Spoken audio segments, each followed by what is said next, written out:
Hello, this is Justin Matthew. Welcome to Second Nature.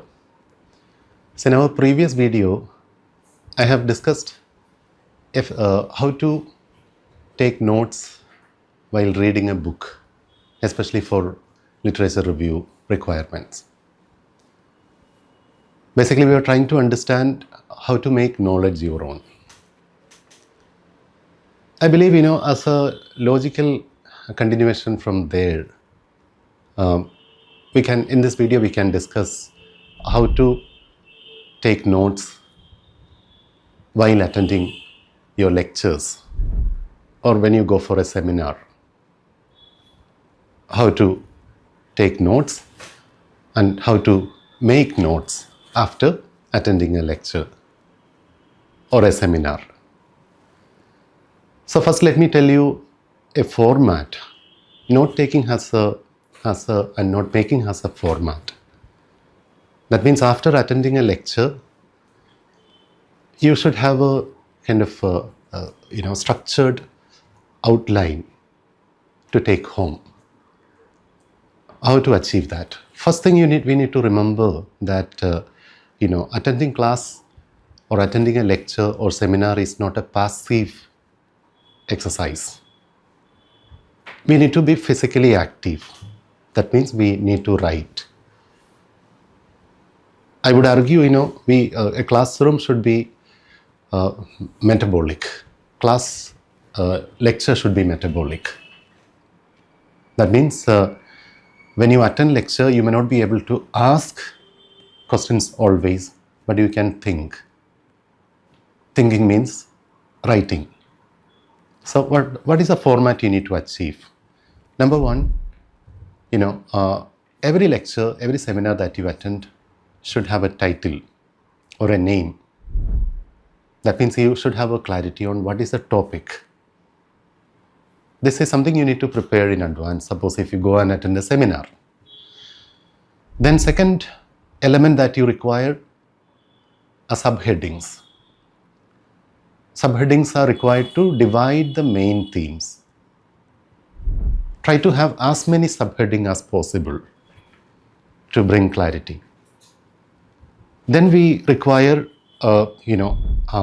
need to identify arguments. When you attend a lecture, a seminar, you should understand that, a seminar is an attempt to unfold an argument patiently, logically, step by step. For instance, imagine we have a class on colonialism as ecological process. And we discuss forest policy, Indian forest policy. Or more specifically, we discuss the Indian Forest Act of 1865 and 1878. So the teacher, the professor might argue that the Forest Act internalized ecological domination. Or she may argue that colonial forestry defined forest as resource. Or there may be an argument that forest acts involved some what you call bureaucratic enclosure.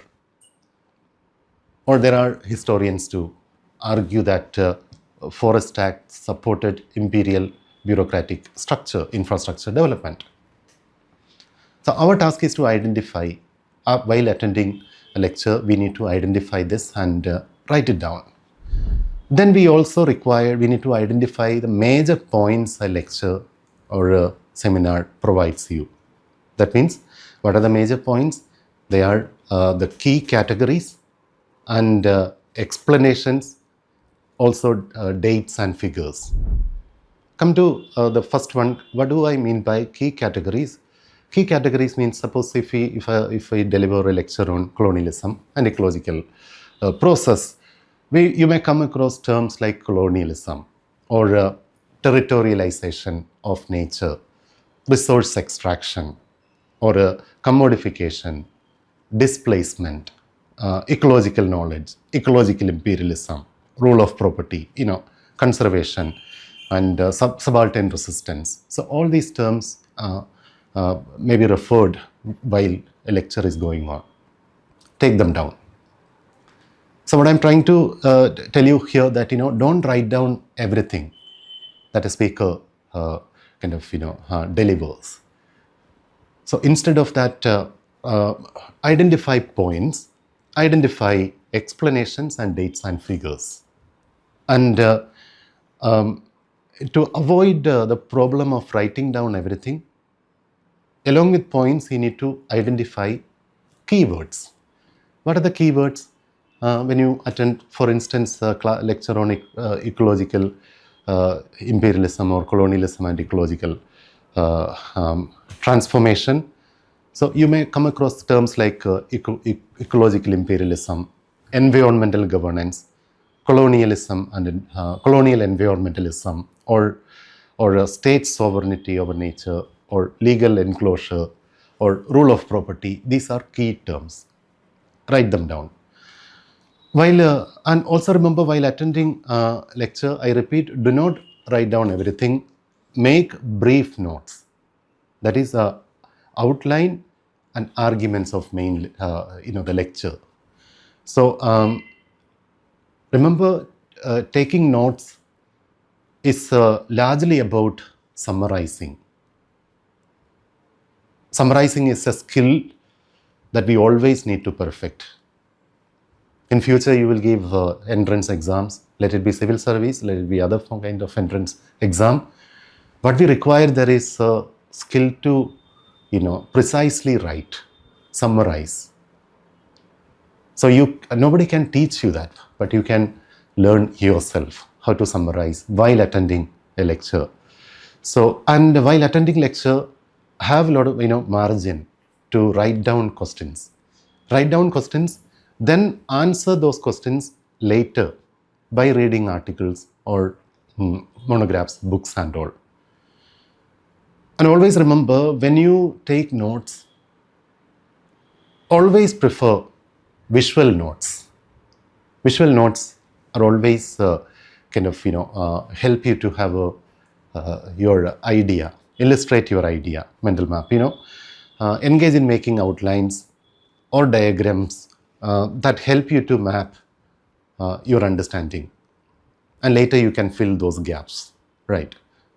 That means you need to explain, understand and explain your ideas visually. That's very important skill we need to develop. Then after class, find time to arrange your key ideas logically and in a proper order. Then try to write a summary of the lecture in 3 sentences or 4 sentences in your own words. That's how you make knowledge your own. And later you should merge your lecture notes and reading notes that you have taken from library, reading other work. And always remember, put down your highlighters. Instead, make margin notes or comments. That's how you can learn, right? So, and finally, always find a friend, a space to explain what you have learned, because explanation is the best way to learn, to make knowledge your own. So therefore, always remember, note-taking is a skill that involves your ability to record, reduce, recite, reflect, and review. We take notes while attending lectures and while reading a book. And we make notes as preparation for essays, articles, or even your dissertation. We'll see you next week. Thank you.